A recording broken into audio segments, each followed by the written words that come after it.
Have you ever wondered why some people seem to effortlessly stand out at work, they rise to the top, while there are some other persons that go unnoticed? Standing out at the office is not just about recognition, right? It involves being noticed easily by management. It is about career growth, new opportunities, and professional satisfaction. Hello, welcome to my channel. My name is Chamaka Okebu. Today we're talking about how to stand out and excel at work. I'll be giving you actionable tips irrespective of your industry. This will be applicable to you, so sit tight and let's get into this video. Do subscribe as well.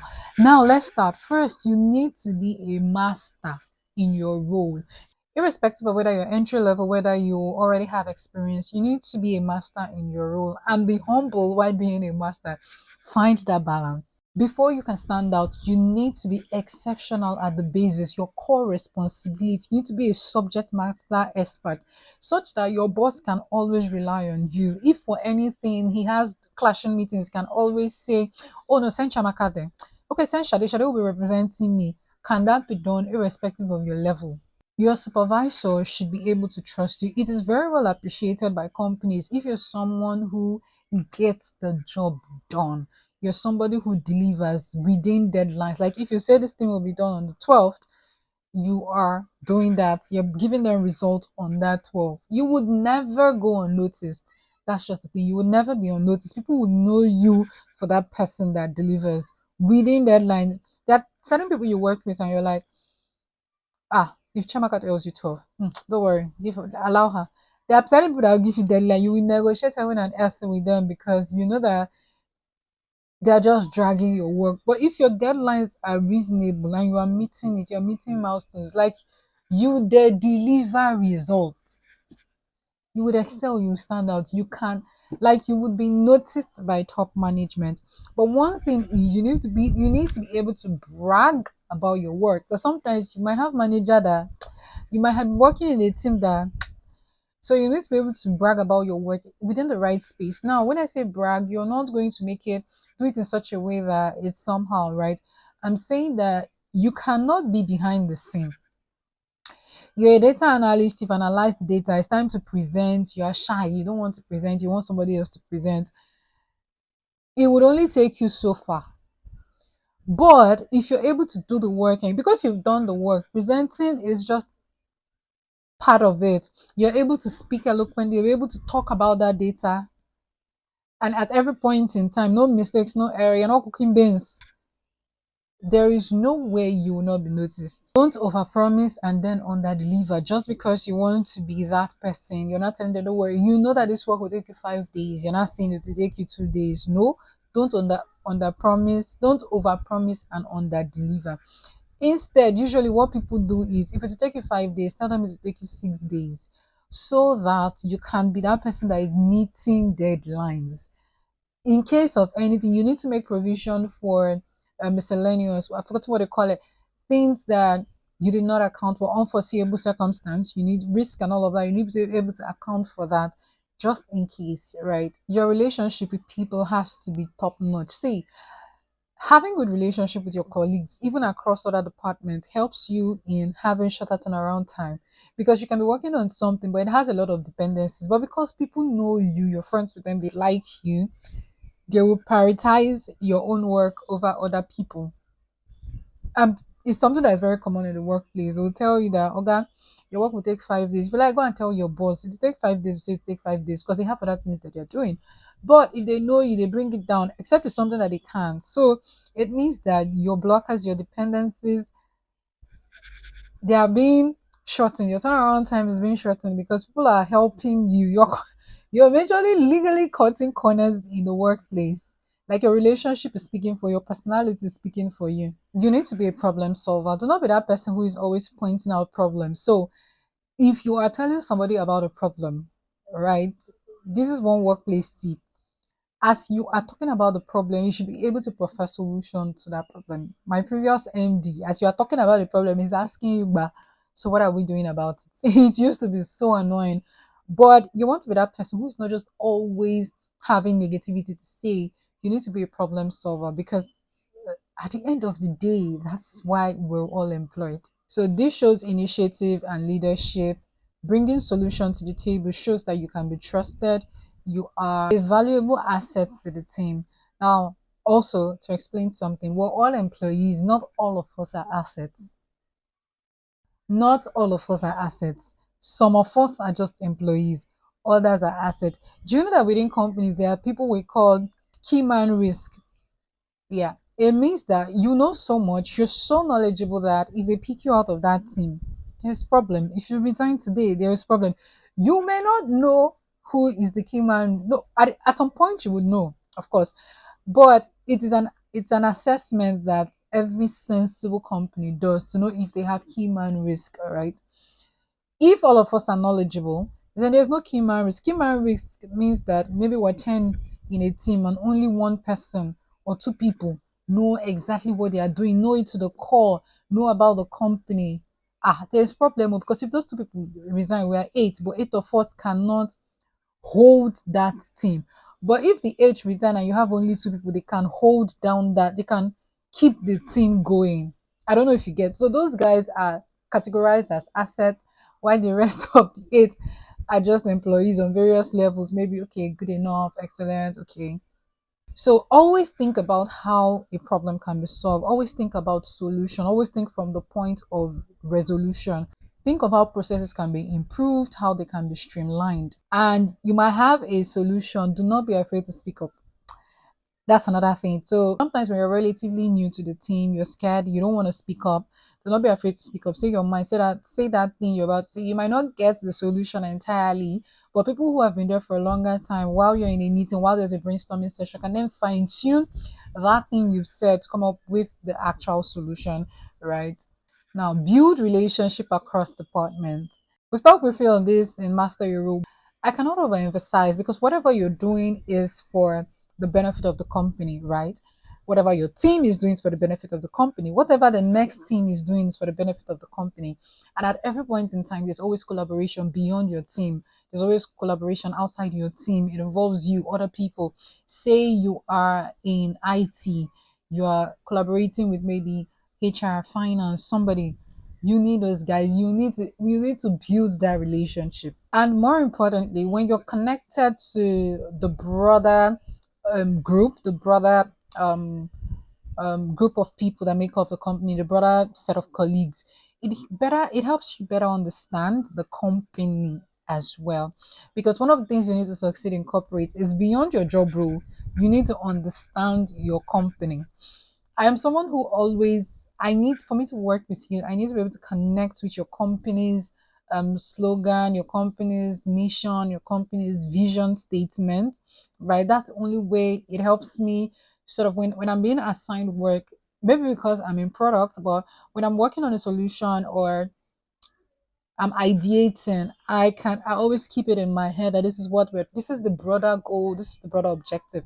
It's the same way whatever unit you're in, you also need to know what are your company's strategic objective because that's what's going to help you at the end of the day to be able to do whatever it is you're doing and do it well. So you need to gain a broader perspective of the company, what unit is doing what, who is doing what, because there are times when people want to do stuff and you're like, you don't even know what team to reach out to, you don't even know what team handles what, you don't even have a friend there that can help you fast track. Maybe you need to um get an IT approval, you've logged in that request, it's been there, don't worry, those guys can be something else because they have other things they're doing, right? You just need somebody in IT to please help you, and you just call, have fun. Guy, I don't raise ticket. Or like, please always raise your ticket. Yeah, especially when it's critical because it's also the way they track their work. I forgot, I don't raise ticket. The day you can't even afford to raise a ticket, you're running to them to like help you fix it. Then later you raise a request, a ticket. Yeah, you need all of those things. Or say you're working, you're trying to pitch to a client, or you're looking for clients in a particular thing, and another team already has an insider there. You would not know if you do not have people in that team. You will not know if you don't have. So you need to have people in that team because it's talk that used to bring talk. You're not in their meetings, so you might not know. So when you start speaking with these people, talk about stuff, they're able to even connect you beyond the company. Or there is an event that your company is organizing and you need free tickets, you will get it as well. I'm using that as an example because just because you can get free ticket also means that work would also move faster if you know the right people to talk to. So the workplace is not just about being on your own. Yes, a lot of us say we're not family. Yes, we're not family, but you can make friends, you can make acquaintance. You don't even have to be friends with those people. There's certain people in my office that I have never seen with my eye, like physically. I have never seen them. But if I need something, I'm calling them. If I need something, I am calling them on Teams, like, babe, how far, please now help me. And it would be done. I have that relationship with them we've never seen. We don't even work in the same building. Yes, we don't work in the same building, but we just have that good relationship. It's funny, I think about it. Even in life, I have people like that I've never seen in person, and we have very good online relationship. Yeah. So now, how can you build relationship across teams? I want to say coffee breaks, this, that, but we're in Nigeria, and I'm going to be very practical as it relates to some of the things that we do. So you work on projects with certain people, right? Or you have friends that work on projects with people. First of all, you need to have a welcoming personality. Greet people when you see them, young, old, irrespective. Greet them, say hi, say hello, smile. Even at lunch, greet people, company events, say hi. All of these things help. And be very, very polite in your email, and do not look for every opportunity to throw people under the bus, right? Always, if you're someone who always look out for people, it would help you. I don't throw people under the bus except you're trying to act funny. I still will throw you under the bus. I will just clear you in the email, right? But there are people who naturally they want to clear you from day one. You've not done anything, nothing to them. They just want to clear you, or they just send this salty email. I had someone send me an email and said, "This is important for clear communication." This is. I'm like, what the heck is this? What the heck is this conversation about? Like, what are you even saying? Yeah, so yeah, there are situations, there's people like that. You need to know how to deal with those people. I don't even think I ever responded to that email to date. Right. I don't think I ever responded to that email. So you need to know how to build the right, you don't have to be friends with everybody, right? But you need to be cordial with people. And how you need to know how to beg in the right way. You're not entitled. So even if you know them, you need to know how to beg for them to prioritize your job. And if people know you, it helps. It helps in everything, even in your promotion. Nobody's going to come and say no, she should not be promoted because they know you. Your work speaks for you. You also help your work to speak. You're also a friendly and a nice person. I think one of the highlights of my career was I did a presentation in the office, it was an innovation competition, and that just made a lot of people to know me. It brought me out.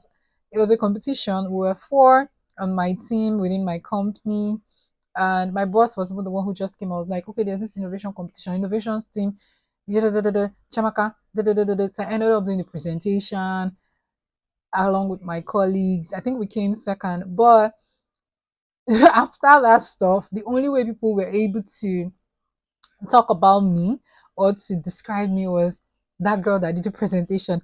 Like my presentation was the way we presented was different from the way every other person presented. Like it stood out. So I did a storytelling kind of presentation.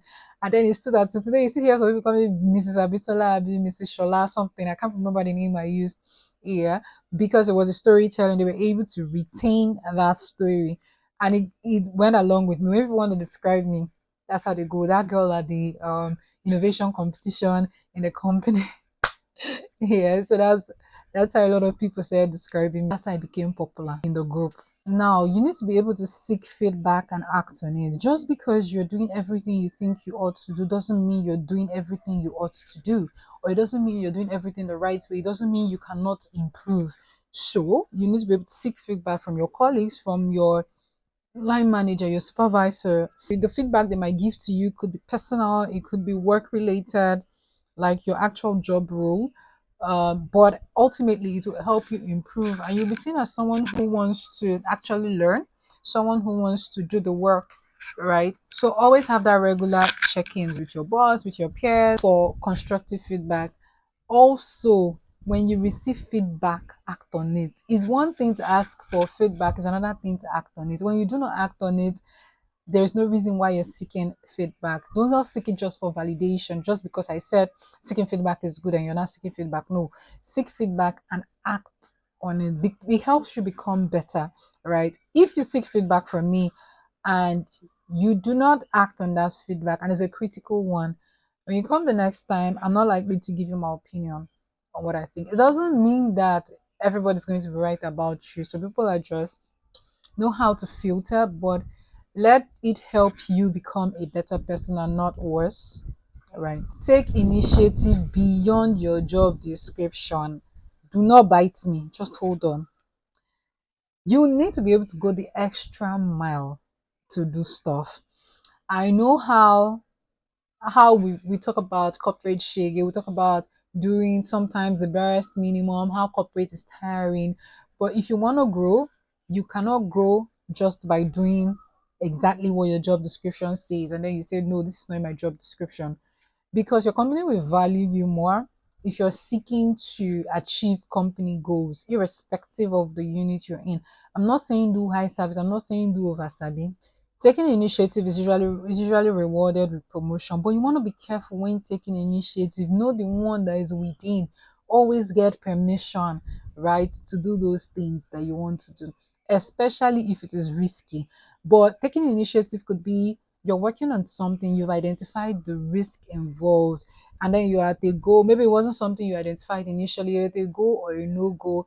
And at that point, you decide maybe to send an email to audit, to risk and compliance, just for clarification, putting your boss in copy, and then you call for a meeting. You've discussed with your boss, you call for a meeting. Even at the meeting, you have stuff to say, you have things to say, you have those bullet points, or you're trying to build a product and you realize that, oh, this is bigger than us, we need to sit, and you're telling your boss, I think we need to sit with the regulatory body to have a discussion around this.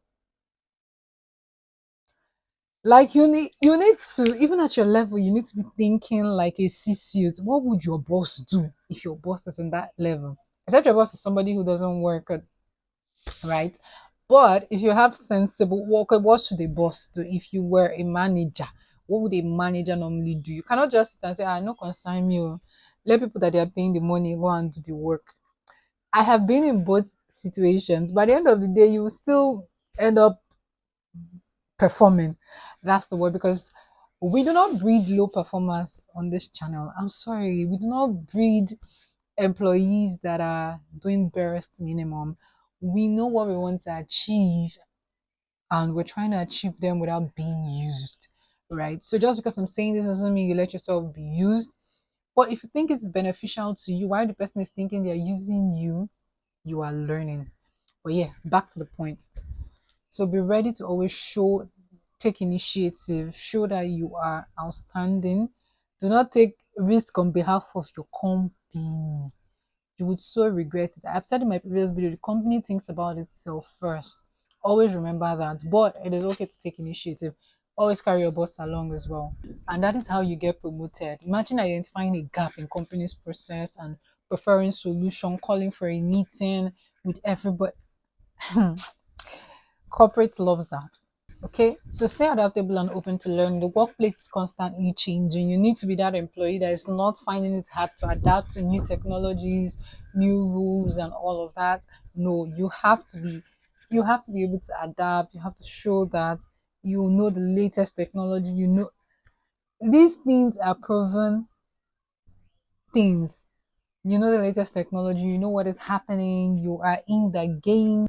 Like your company is not missing anything so long as you're in that company. Get me? Your company is not losing or missing out on anything so long as you're there, because you know what is happening within your space. You know what is happening out there, because you're constantly learning, you're constantly evolving. As the world is evolving, you're evolving. As your company is evolving, you're evolving. As you're changing strategy, you're joining them. You would just be, it will look as if you are made for that company. Have you seen where someone wants to resign in a company and the company would match the offer that the new company wants to pay that their employee? Like they'll tell the person not to resign. How much is that company willing to pay? You will match that offer. Yes, it happens. Finally, guys, dress eloquently and smell nice. You I've talked about how you want to be a likable person. It also comes from the way you dress, the way you carry yourself, how you talk, how you speak, how you smell. You can know everything in this world. There are people who are so intelligent at the office, and that's the only thing speaking for them. Otherwise, they would have sent them out. But imagine you know what you're doing and you now dress nice. Whether it's for a company event, whether you're coming to work, you are neat. So I'm not saying you need to go over the board. I'm not saying do makeup every day. I'm not saying don't carry your natural hair. But are you neat? Do you dress nice? I always tell ladies, nothing beats a blazers and your pants or your skirt. Nothing beats that office gown. There are days where you need to dress like corporate 101. There are days where, okay, you're a bit relaxed. You're not doing corporate 101. You are casual. But even in that you're casual, you're eloquently dressed. I cannot overemphasize the need for you to look good. So imagine when there is an important office event, you see everybody, or there's a big meeting, there's a big client coming in. That's when you see everybody begin to deck up. People start bringing in their suits and all that. Why? Because they understand the importance of looking good. Now, does it mean that you should look good only at such kind of events? No, if you know that there is an importance to look good, why are you not trying your best to look good every single day? You do not have to have multiple clothes. You just need to be able to mix and match. Now for hygiene, it's a wide variety. You cannot be coming to the office with body odor. You cannot have mouth odor. Sometimes you're generally neat, but your clothes is the one that is dirty, right? Like imagine you're looking at someone, the person's clothes is very neat, but the person has a stench coming out. Or there is no body odor. You can easily tell that this person has worn those clothes before and is sweaty or kept it with sweaty clothes. Some people dress so fine and would not iron their clothes. People would not take you serious, even when you know what you're doing. They will never take you serious. You'll be that employee that they can always call to prefer solution, but you won't be interfacing with clients. You mean interfacing with top executives, because at the end of the day, they know that when you go there, you dress shabbily, or you're an employee who talks and spit is running through their mouth, or you always have spit somewhere here, or your nails are always chipped, they're always dirty, like the black stuff is inside, or you're somebody who does not cream their body very well. Especially guys, you will not see their leg white. In fact, there was a time I saw a lady, Jesus, her entire body, she was always white. Her hand, her at some point, you realize that she wasn't promoted, nothing, but she was later promoted, and you realize that prior to her promotion, she had brought herself up, always looking better moisturized, well dressed, looking beautiful. And I say this, your earrings, right? Your necklace also adds to your dressing. I think I have a video on my channel that talks about all of those, right? These are important. The shoe you wear. Sorry, if you're the type of person that doesn't wear heels, you need to learn, because it elevates you better than flat. And that's just the truth. There's certain dresses you would wear, you think you look good, or you think that's how perfect you can look with your flat shoes, but add heels to it and just see the magic. Now, these heels, I am not saying 4 inches, 6 inches, no. Talking as little as just an inch, just a slight elevation would help you, right? Doesn't mean flats are bad. If that is what you are, maybe for any reason you cannot wear heels, absolutely fine still. But if you can, I would always encourage people to do so. Also, how you talk. How do you talk to people? Are you, when people say I'm very, very direct, you don't have to be rude. You don't have to be, I don't know how to. It's a cultural thing here in Nigeria, right? You cannot be so direct, especially if the person is way ahead of you, right? You can't be so direct, but you can still make your point in a calm manner. Like you can still be firm. I'm someone who is very firm at the office. When I tell you this is it, best believe that's it. There's nothing you want to do, but I won't come up to you as being rude. I keep it. I make it a thing to say, to make my point and let it rest. The problem is I've had back and forth with people in the office, right? And I realize it's because when they talk, I talk, they talk, I talk, they talk, I talk. So it's not look as if you're talking back at them, but just make your point and let it just. I know to be I know to. It has happened severally, right? I had to learn that the hard way, actually. So I want to know, what is the one thing that's helped you to excel and to stand out at work? Let me know in the comment section.